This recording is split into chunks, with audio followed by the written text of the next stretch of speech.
언제 더하고 언제 곱하냐?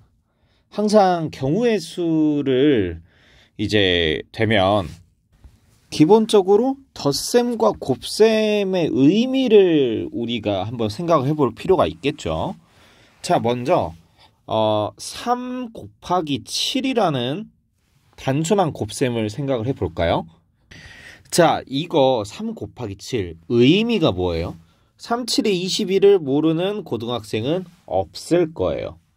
자, 그런데 3을 7번 더한다라는 뜻이죠. 그러니까 어떻게 보면 이 곱셈이라는 스킬은 이 덧셈을 좀 빠르게 손쉽게 할 수 있는 그런 방법이에요. 자, 그러면 경우의 수에서 덧셈과 곱셈도 비스무리하다는 거예요. 이해돼요?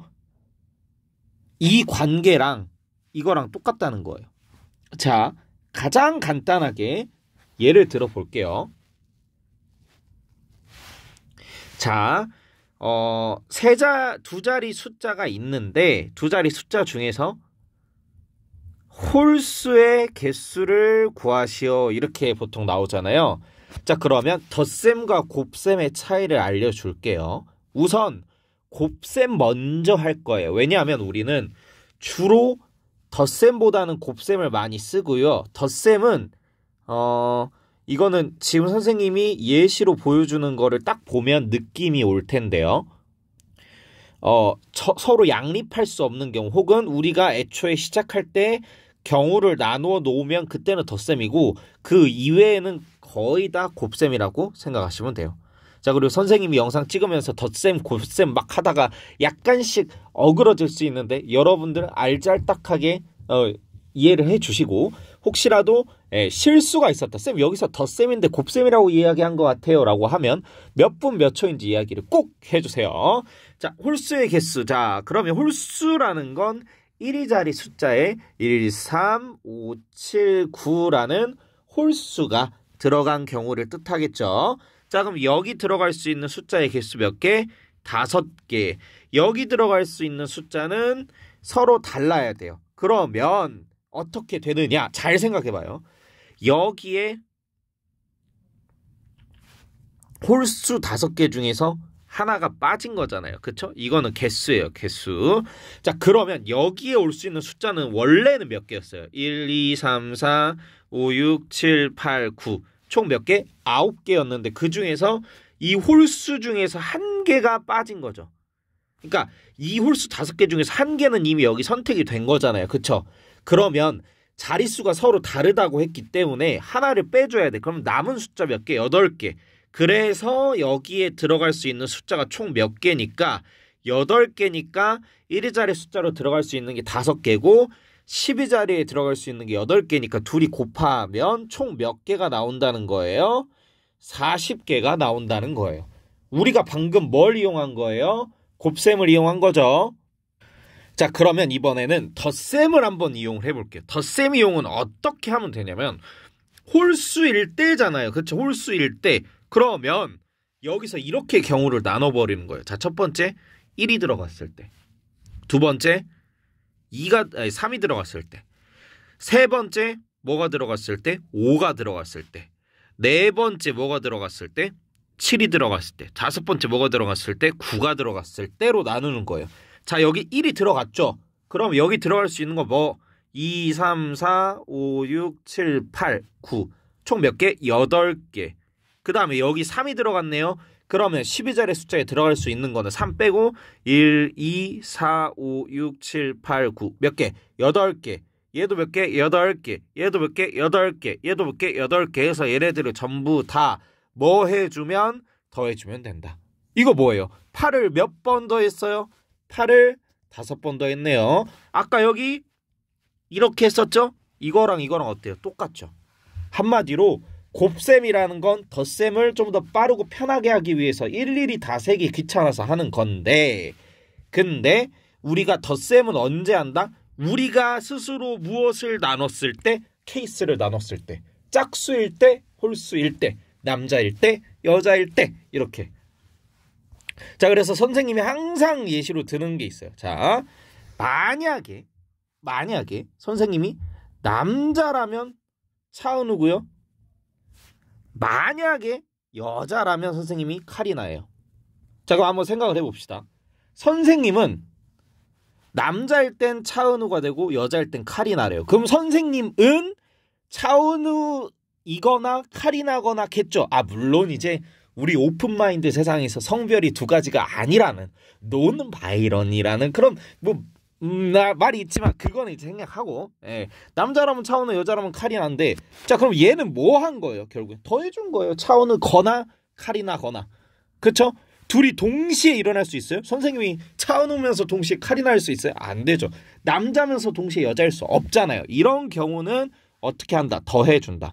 자, 근데 선생님이 예를 들어서 회사에 출근을 하는데, 학원에 출근을 하는데, 버스를 탈 때도 있고 택시를 탈 때도 있고 자전거를 탈 때도 있어요. 근데 회사에서 집 갈 때는요, 택시를 타거나 버스 타거나 두 개밖에 없대요. 자, 그러면 선생님이 집에서 회사를 갔다가 회사에서 집에 가는 경우를 구하시오가 됐잖아요. 그러면 잘 봐요. 선생님이 집에서 회사를 가는데 몇 가지가 가능해? 세 가지가 가능하죠. 자, 그럼 이게 뭐가 되냐? 첫 번째, 곱셈 가기 이전에 덧셈으로 해주면 버스를 탔을 때, 두 번째 택시를 탔을 때, 세 번째 자전거를 탔을 때 라고 해봅시다. 물론 갑자기 이런 생각이 드는데 이거 따릉이에요. 선생님 자전거 아니고 따릉이. 자, 그러면 버스를 탔을 때, 회사에서 집 갈 때, 택시 타는 경우, 버스 타는 경우 몇 가지? 두 가지. 이렇게 해서 2를 몇 번 더해준다? 3번 더해준다. 6이겠죠? 자, 근데 여기서 세 가지, 요거 두 가지 곱하면 똑같이 6이죠. 한마디로 연달아서 일어나는 거예요. 선생님이 집에서 회사를 간다고 회사에서 집을 못 가요? 아니죠. 선생님이 집에서 회사로 택시를 탔다고 회사에서 집 갈 때 택시 못 타요? 아니죠. 그러니까 연달아서 연이어서 서로 양립이 가능해요. 서로 동시에 일어날 수 있고 서로 이어서 일어날 수 있으면 곱해주는 거고, 그게 아니라 아예 서로 독립적으로 동시에 일어날 수 없이 따로 구해야 된다면 뭐 해준다? 더해준다 라는 거예요. 이게 마치 뭐랑 똑같아요?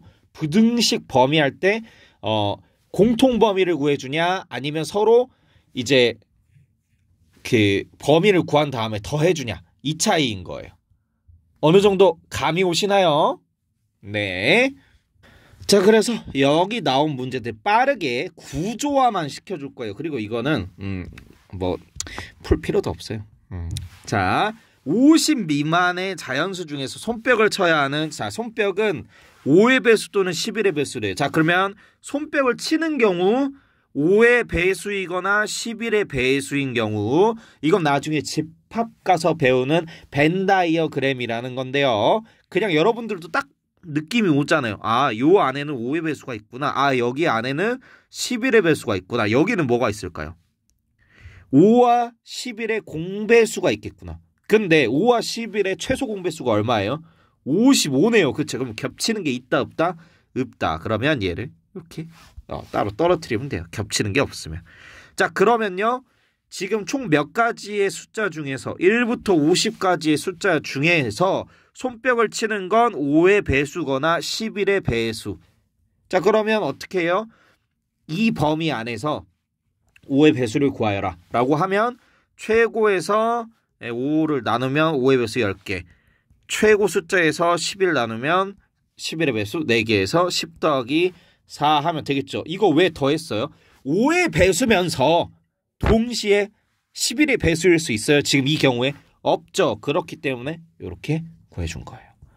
자, 그 다음에 자, 1번부터 50번까지 정하고 번호의 끝자리가 5이거나 0인 선수. 이거 뭔 말이에요? 5의 배수라는 거예요. 5의 배수는 전부 다 1의 자리가 5거나 0이기 때문에요.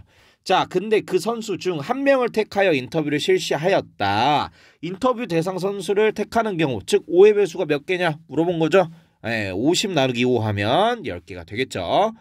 자, 그 다음에 1부터 4까지가 있는데 연속해서 3번 던졌는데 합이 7이 돼야 된다. 자, 그러면 선생님은 이건 어떻게 보통 하냐면 이렇게 해요. 제일 작은 수 3개를 써봐요. 얼마예요? 3이에요. 그쵸? 그럼 작은 수 하나만 바꿔요. 2개 고정이야. 큰 수에서 내려오는 경우도 있고요. 작은 수에서 올라가는 경우도 있는데 선생님은 작은 수에서 올라가는 경우를 지금 보여주고 있어요. 자, 그럼 제일 큰 수 4죠. 다 더해봐요. 어떻게 돼요? 6이네요. 7 안 되네요. 그쵸? 그러면 하나만 또 바꿔요. 얘 그대로 놔두고 하나만 바꿔봐. 얘 되네요. 1, 2, 4. 그쵸? 그 다음에 1, 3, 3도 되죠. 그쵸? 자, 그러면 1이 들어갔을 때 7이 되려면 나머지 두 개가 6이 되어야 되는데 6 되는 경우가 2, 4 또는 3, 3밖에 없잖아요. 그쵸? 그럼 여기서 경우의 수 끝. 그 다음에 이제 제일 작은 수가 2일 때를 한번 봐요. 그럼 두 수의 합이 5가 돼야 되네요. 그러면 1, 4 되고 2, 3 되죠. 그쵸? 자, 그리고 제일 작은 수가 3일 때는 다 3을 넣으면 얼마예요? 9죠. 선생님이 방금 뭐라고 얘기했어요? 제일 작은 수가 3일 때는 제일 작은 수끼리 이렇게 했을 때 9가 되니까 제일 작은 수가 3일 수는 없다라는 뜻이겠죠? 근데 지금 2, 1, 4 보세요. 1, 2, 4 어때요? 똑같죠? 그럼 얘도 빼줘야 돼요. 왜? 선생님은 지금 숫자만 우선 배치를 한 거예요. 자, 그러면 1, 2, 4를 배열하는 방법은 몇 개일까? 여기서 여러분들에게 또 순열까지 합쳐가지고 호로록 알려줄 거예요.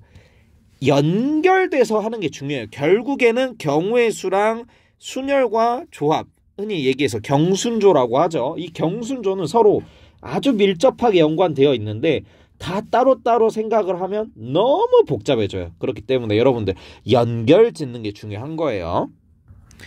자, 지금 쌤이 숫자 우선 뽑았잖아요. 그쵸? 이거 순서에 상관없이 뽑은 거야? 없이 뽑은 거야? 순서에 상관없이 뽑은 거예요.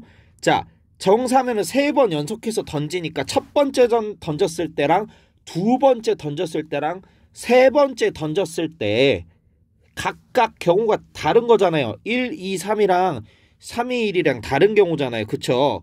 그럼 이제 순서가 중요하겠네요. 그러면 우선 지금 우리가 뭘 뽑은 상황이에요? 어떤 숫자가 나와야 되는지 숫자의 조합은 뽑은 상황이에요. 그럼 이제 뭘 해주면 돼요? 순서를 나열을 해주면 돼요. 자, 근데 서로 다른 숫자 3개를 나열하는 방법, 이거는 우리가 배웠어요. 3팩토리얼. 얘를 뭐라고 쓰기도 해요? 3개를 뽑아서 3개를 순서대로 나열하는 거. 혹은 뭐라고도 해요?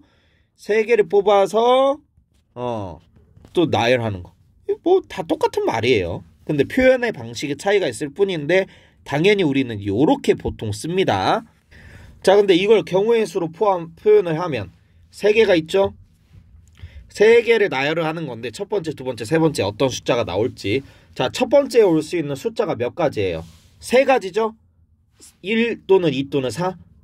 자, 그 다음에 두 번째에 올 수 있는 건 첫 번째에 나온 거를 제외를 하는 거죠. 그러면 몇 개가 가능하다? 2개가 가능하다. 그럼 마지막 남은 거 1개 자동 배치가 되겠죠?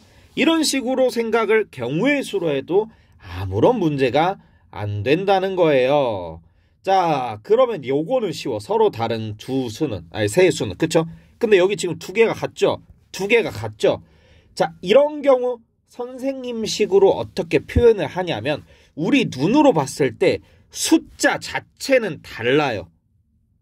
그쵸? 숫자 자체는 다르죠? 근데 막상 경우의 수를 구하면 어떻게 된다? 같은 가지수를 가져요. 얘 3가지, 얘 3가지. 그러면 얘를 뭐라고 쓴다? 경우는 다르지만 우리 흔히 말하죠. 경우 없는 놈이라고 얘기하죠. 예.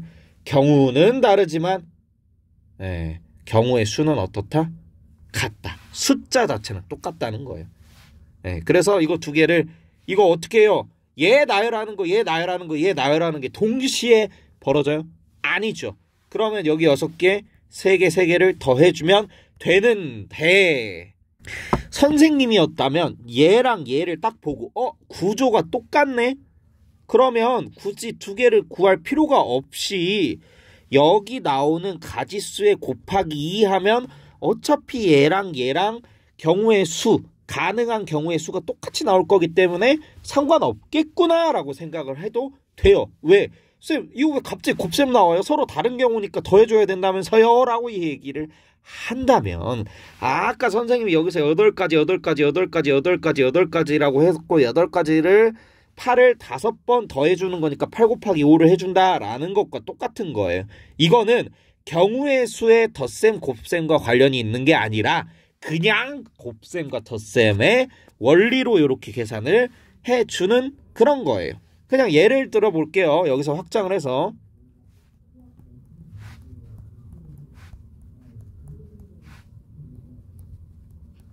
자, 얘네들을 나열을 할 거예요. 자, 근데 세 자리로 나열을 할 건데 서로 다른 세 개, 한 쌍씩 같네요. 두 개씩 같네요. 그러면 얘의 경우 6, 얘의 경우 6, 얘의 경우 6이 나와요. 3팩토리얼을 하게 되면요. 자, 그러면 그냥 얘 세 개 더하면 되는데 선생님이 뭐라 그랬어요? 얘 세 개 구조가 똑같네? 그러면 가능한 경우가 똑같겠네? 그럼 이 세 개는 똑같은 게 나올 거니까 6이 3번 나오겠네? 하고 6 곱하기 3을 해주는 거고, 얘도 마찬가지로 3개가 나오는데 구조가 똑같이 생겼네? 경우는 다르지만 경우의 수는 똑같겠네? 하고 이렇게 곱하면 되는 거예요. 근데 얘랑은 곱하는 게 아니라 원래 더하는 건데 6을 3번 더하고 3을 2번 더하는 것보다는 곱셈으로 조금 더 간단하게 표현한 이후에 얘네들을 더해주는 게 더 경제적이니까 이렇게 해준 거죠. 곱셈과 덧셈 자체를 헷갈리면 안 된다는 거예요. 뭐 밑에 문제가 더 있는데 우선 이 정도로 설명을 들어보고 한번 경우의 수의 덧셈과 곱셈을 이해해보는 노력을 해주시기 바랍니다. 설명